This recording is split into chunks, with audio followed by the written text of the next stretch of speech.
ഈശോയിൽ ഏറെ സ്നേഹം നിറഞ്ഞവരെ, ഇന്ന് നാം വിചിന്തനം ചെയ്യുന്ന വചനഭാഗം വിശുദ്ധ മത്തായിയുടെ സുവിശേഷം 8-ാം അധ്യായം 5 മുതൽ 13 വരെയുള്ള തിരുവചന ഭാഗമാണ്. ഈശോ ശതാധിപൻ്റെ ഭൃത്യനെ സുഖപ്പെടുത്തുന്ന വചനഭാഗം.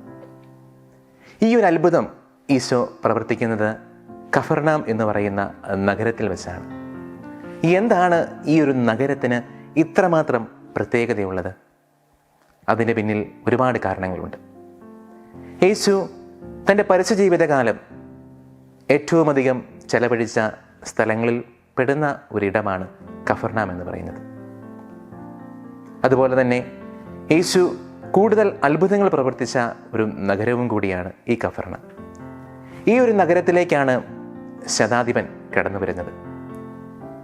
ശതാധിപനെ പറ്റി ചിന്തിക്കുമ്പോൾ അദ്ദേഹം റോമൻ സാമ്രാജ്യത്തിലെ ഒരു പട്ടാള തലവനാണ്. അദ്ദേഹത്തിൻ്റെ കീഴിൽ 100-ലധികം ഭൃത്യന്മാരുണ്ട്.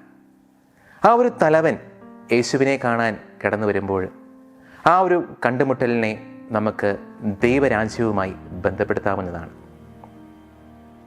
യേശുവിൻ്റെ അടുക്കിലേക്ക് ആ ശതാധിപൻ കടന്നു വരുമ്പോൾ ദൈവരാജ്യത്തിലേക്ക് ഒരു വിജാതിയൻ കടന്നു വരുന്നതിന് തുല്യമാണ്. അപ്പം എന്തുകൊണ്ടാണ് ദൈവം ആ ഒരു വിജാതിയനെ അത്ര സ്നേഹത്തോടെ തിരഞ്ഞെടുത്തത് അല്ലെങ്കിൽ സ്വീകരിച്ചത്?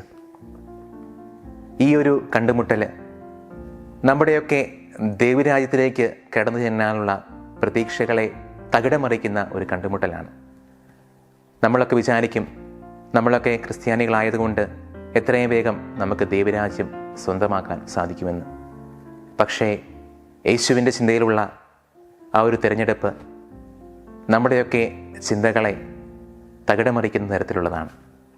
യേശു പറയുകയാണ്, ചുങ്കക്കാരും വേശ്യകളുമൊക്കെ ആയിരിക്കും നമുക്ക് മുമ്പേ ദൈവരാജ്യത്തിലേക്ക് പ്രവേശിക്കുന്നത്. തീർച്ചയായും പ്രിയമുള്ള സഹോദരങ്ങളെ, എളിമയുള്ള നല്ല വിശ്വാസമുള്ള ഒരു ഹൃദയമാണ് ദൈവം നോക്കുന്നത്.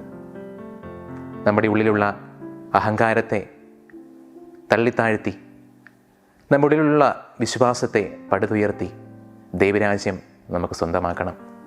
ശതാധിപൻ അദ്ദേഹം തൻ്റെ എളിമയെ അവിടെ എടുത്തു കാണിക്കുന്നുണ്ട്. തൻ്റെ ഭൃത്യനോടുള്ള സ്നേഹത്തെ അവിടെ എടുത്തു കാണിക്കുന്നുണ്ട്. അദ്ദേഹം യേശുവിനെ തൻ്റെ ദേശത്തേക്ക് സ്വീകരിക്കാൻ വിസമ്മതിക്കുന്നത് ഒരു വിജാതിയൻ തങ്ങളുടെ നഗരത്തിലേക്ക് ഒരു യഹൂദനെ ക്ഷണിക്കുമ്പോൾ ആ യഹൂദൻ അശുദ്ധനാകേണ്ട എന്ന വിചാരത്തിലാണ് ശതാധിപൻ യേശുവിനെ തൻ്റെ നഗരത്തിലേക്ക് വരാൻ വിസമ്മതിക്കുന്നത്. അവിടെയും ആ ഒരു തലവൻ്റെ എളിമയെ എടുത്തു കാണിക്കുകയാണ്. രണ്ടാമത് നമ്മൾ നോക്കുകയാണെങ്കിൽ തൻ്റെ കൂടെയുള്ളവരെ പരിഗണിക്കുന്ന ഒരു ശതാധിപൻ. തൻ്റെ കൂടെയുള്ളത് ഭൃത്യനാണെന്ന് അറിഞ്ഞിട്ട് കൂടിയും ആ ഭൃത്യന് തന്നോടുള്ള സ്നേഹം അദ്ദേഹം പകർന്നു കൊടുക്കുകയാണ്. തൻ്റെ ഭൃത്യനെ സുഖപ്പെടുത്തുവാൻ വേണ്ടി ഒരു തലവൻ വരികയെന്ന് വെച്ചാൽ അവർ തമ്മിലുള്ള ബന്ധം എത്രമാത്രം ആഴമുള്ളതാണ്. ഇന്ന് ബന്ധങ്ങൾ നശിക്കുന്ന ഒരു ലോകത്തിലാണ് നമ്മൾ ജീവിക്കുന്നത്. കൂടെയുള്ളവരെ പോലും ചവിട്ടിത്താഴ്ത്തുവാൻ നമ്മൾ മുന്നിട്ടിറങ്ങുമ്പോൾ ഈ ശതാധിപൻ്റെ ജീവിതം തന്നെ നമുക്കൊരു മാതൃകയാണ്. പ്രിയമുള്ളവരെ, നമ്മുടെയൊക്കെ കൂട്ടത്തിൽ ഒരുപാട് പേര് വേദനകൾ അനുഭവിക്കുന്നുണ്ട്, ഒരുപാട് യാതനകൾ അനുഭവിക്കുന്നുണ്ട്. കുടുംബ പ്രശ്നങ്ങളിൽ കഴിയുന്നവരുണ്ട്, സാമ്പത്തികമായി ബുദ്ധിമുട്ടുന്നവരുണ്ട്, രോഗപീഠകളാൽ വലയുന്നവരുണ്ട്. അങ്ങനെ പല പല കാരണങ്ങളാൽ ബുദ്ധിമുട്ട് അനുഭവിക്കുന്നവരുണ്ട്. അവരെയും നമ്മുടെയൊക്കെ കൂടെ ചേർത്ത് നിർത്തി അവരെയും ഒന്ന് പടുത്തുയർത്തുവാൻ നമ്മൾ ആരെങ്കിലും പരിശ്രമിക്കാറുണ്ടോ? നമ്മുടെ ചുറ്റുപാടുള്ള വേദന അനുഭവിക്കുന്നവരെ കണ്ടുപിടിക്കാതെ പിന്നെ എങ്ങനെ നമുക്ക് ദൈവസന്നിധിയിലേക്ക് എത്തിച്ചേരുവാൻ സാധിക്കും? ഇവയൊക്കെ ശതാധിപൻ്റെ ജീവിതം നമ്മളോട് ചോദിക്കുന്ന ചോദ്യങ്ങളാണ്. അങ്ങനെയെങ്കിൽ ദൈവരാജ്യം നമുക്ക് എത്ര പേർക്ക് സ്വന്തമാക്കുവാൻ സാധിക്കും? നമുക്ക് എത്ര പേർക്ക് ദൈവത്തെ ഒന്ന് നോക്കിക്കാണുവാൻ സാധിക്കും? നമുക്ക് എത്ര പേർക്ക് ദൈവസന്നിധിയിൽ ഒന്ന് പ്രാർത്ഥിക്കുവാൻ സാധിക്കും?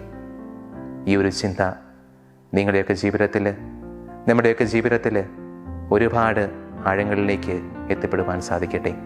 ദൈവം നിങ്ങളെല്ലാവരെയും സമൃദ്ധമായി അനുഗ്രഹിക്കട്ടെ.